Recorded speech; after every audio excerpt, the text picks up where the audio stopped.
96.5.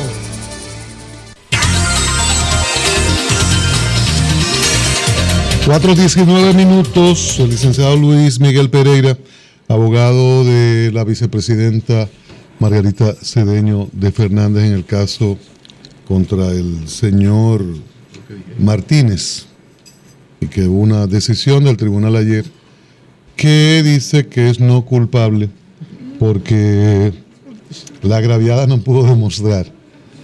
Bueno, yo no acabo de entender estas cosas. Sí.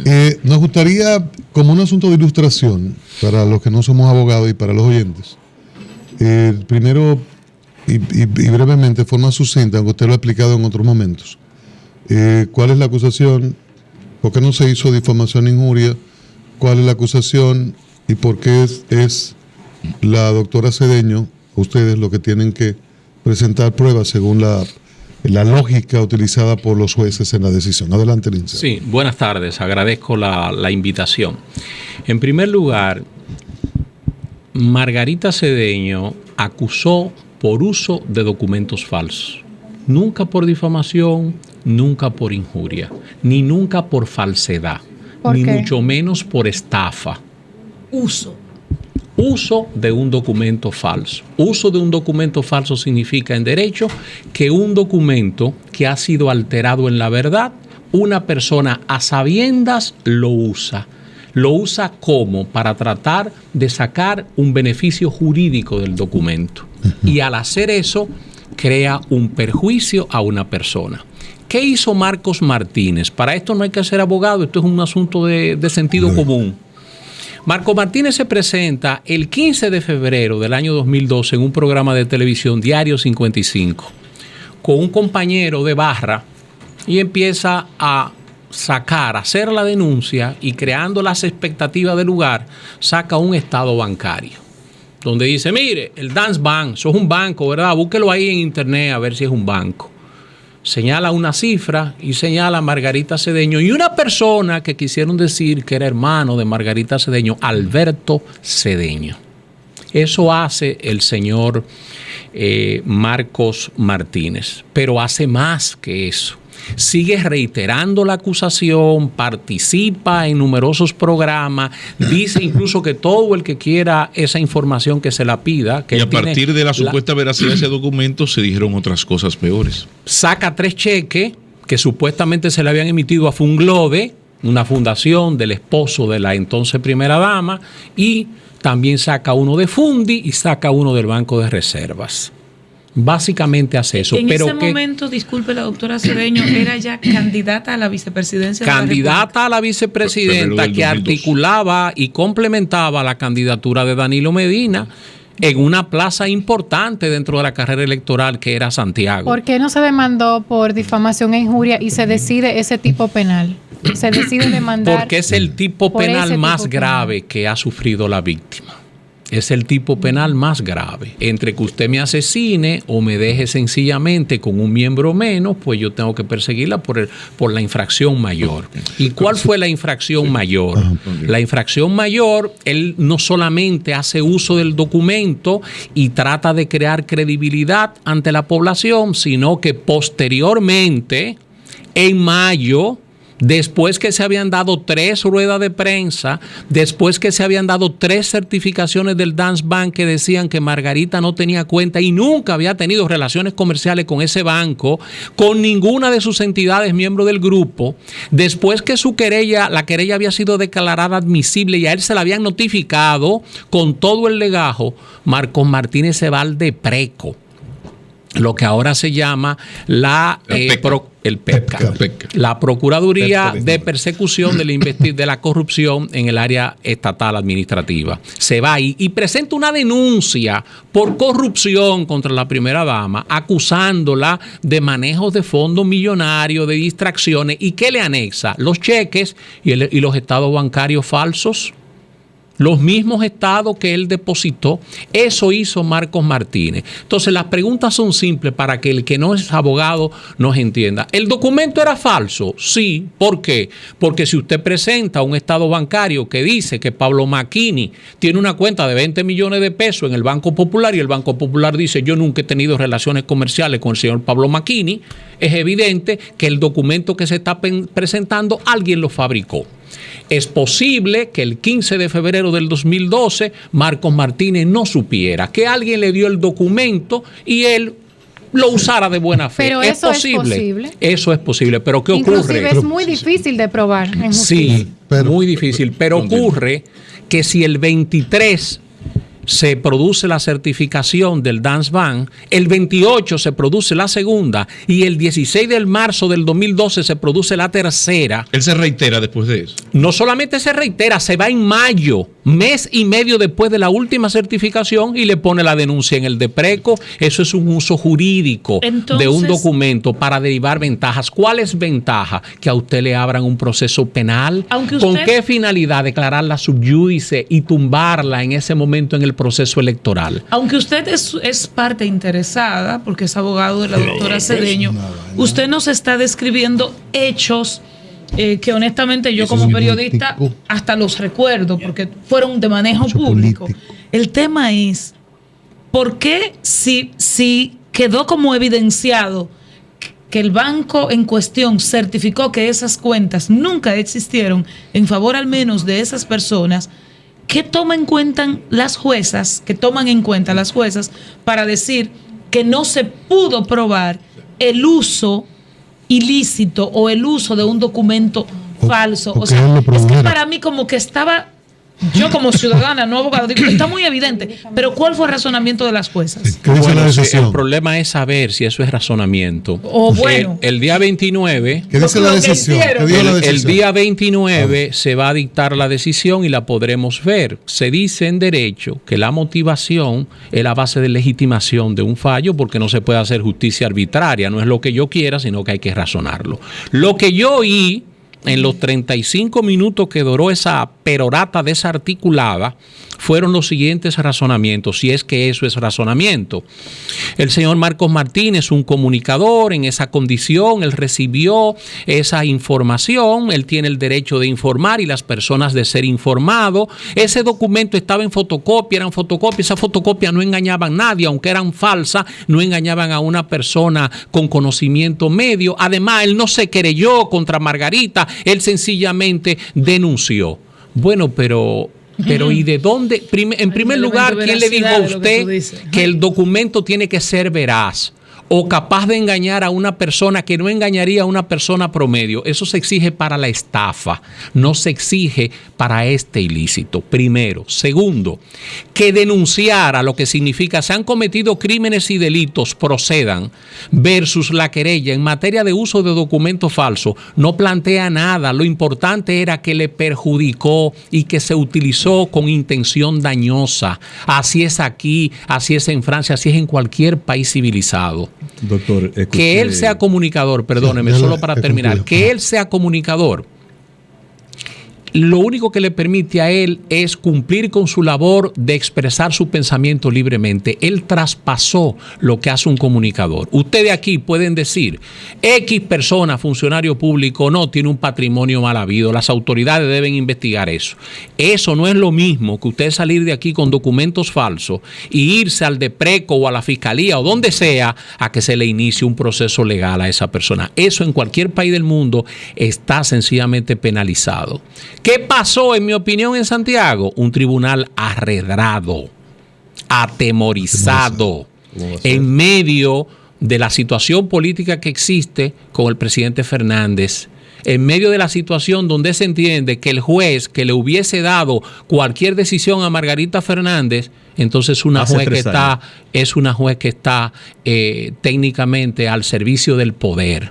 Y a eso se jugó, porque todos sabemos que ese es un expediente que tiene, ese es un proceso con motivaciones políticas de parte de lo que iniciaron ese plan.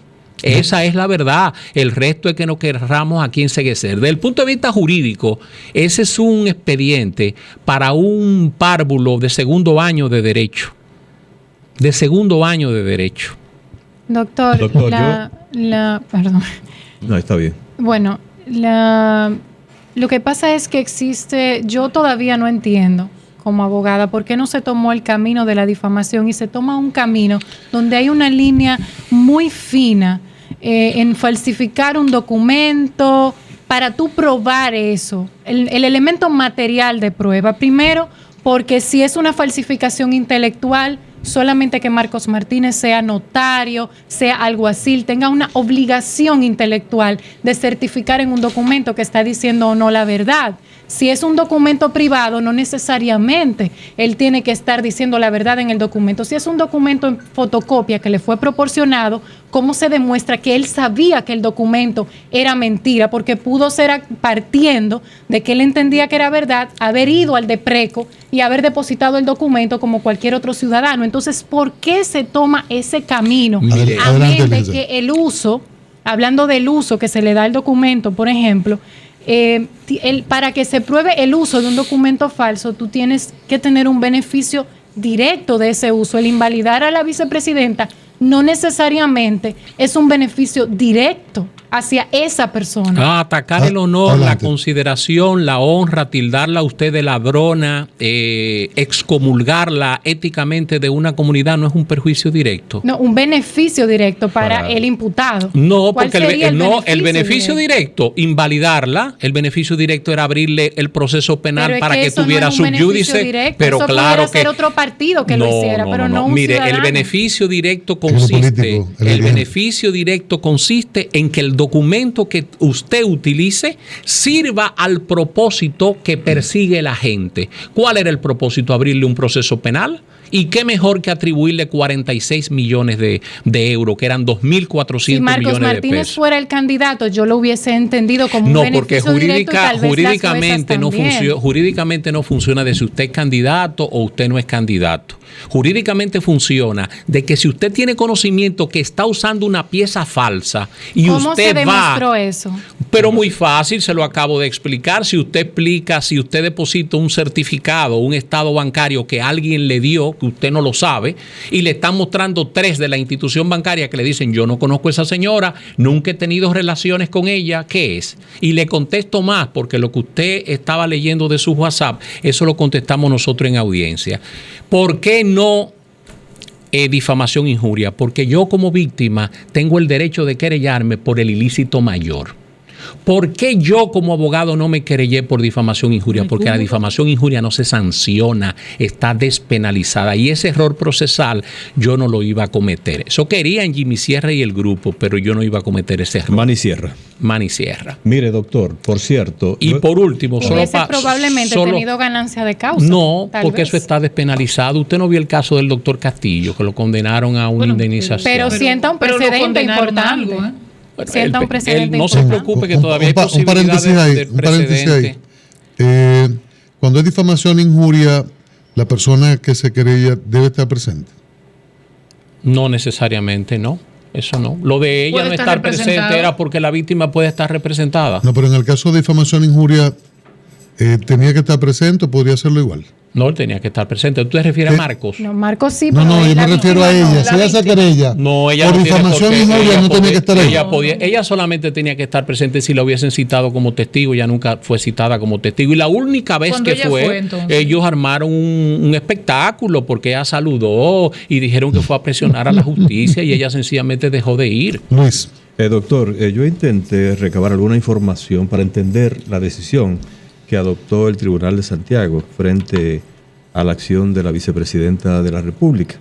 Lo más cercano a una explicación técnica que pude registrar fue una versión publicada o difundida en un programa matinal de la televisión de Santiago. Creo que se llama Mañana Boreal. Yo oí el comentario de usted cuando venía en el vehículo. Decía ese comunicador, que tengo entendido es abogado, que la razón básicamente que sirvió de fundamentación a la decisión de los jueces es que el proceso representado por ustedes no se ejecutó en los plazos legales correspondiente. Eso es falso totalmente. Eso no es cierto. No, porque imagínese, él hace la declaración un 15 de febrero en el canal 55, diario 55, y ya en febrero, principio de febrero, finales de febrero, nosotros nos habíamos querellado. Bueno, entonces... Eso no era el... Pero usted dijo que está esperando que se publique la sentencia. Hay que esperar porque de lo que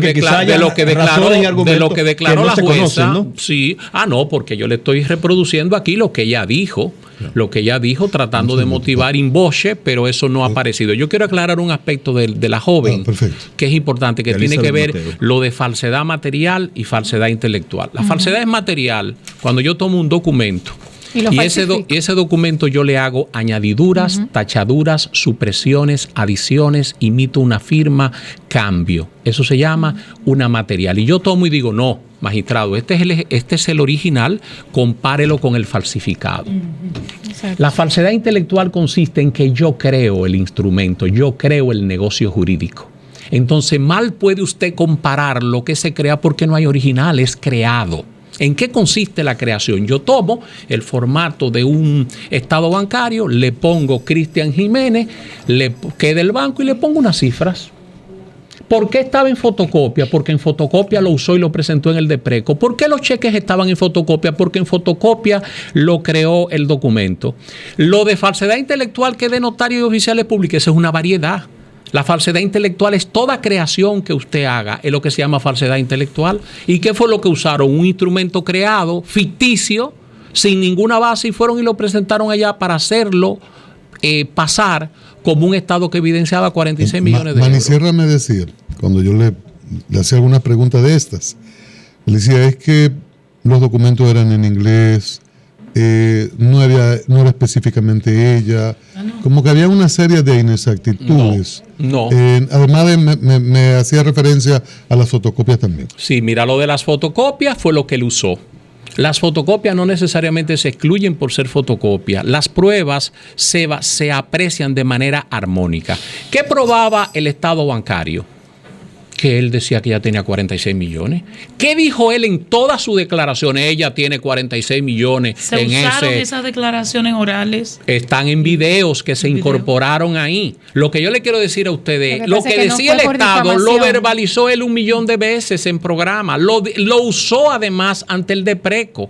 El mismo que bajaron los peritos del internet es el mismo que utilizó él en el DEPRECO, conjuntamente con los 3 cheques en fotocopia. ¿Qué alegó en audiencia entonces? Que ese documento se lo facilitó un amigo y que bueno, a él le tomaron el pelo. ¿Cuál es la teoría de él? La teoría de él es que él es un comunicador. A mí me dieron esa información, yo tengo que proteger mi fuente, yo he hecho eso de la mejor buena fe. Dentro de que una no está sujeto a protección dentro de una contienda electoral, la primera dama tenía que saber que el que se lanza a la política es un funcionario, es una persona pública y tiene que ser escrutada, y sencillamente ella tenía que estar preparada por esto. Y dijo más, que ahí está el video, llegó a decir, yo no lo hice para dañarla personalmente, sino políticamente, lo cual es una admisión de que él sabía que el documento era falso. Y después que se demuestra que el documento es falso, ¿qué argumento en la próxima sesión del juicio? ¿Qué argumentó? O sea, cuando ustedes demuestran que el documento es falso, ahí no hay... El argumento de la jueza es, él es un comunicador, él tiene el derecho que se lo establece la comunicación. No, perdón, yo estoy hablando. O sea, cuando ustedes buscan, en 3 ocasiones ustedes buscan la certificación y se la presentan al señor juez.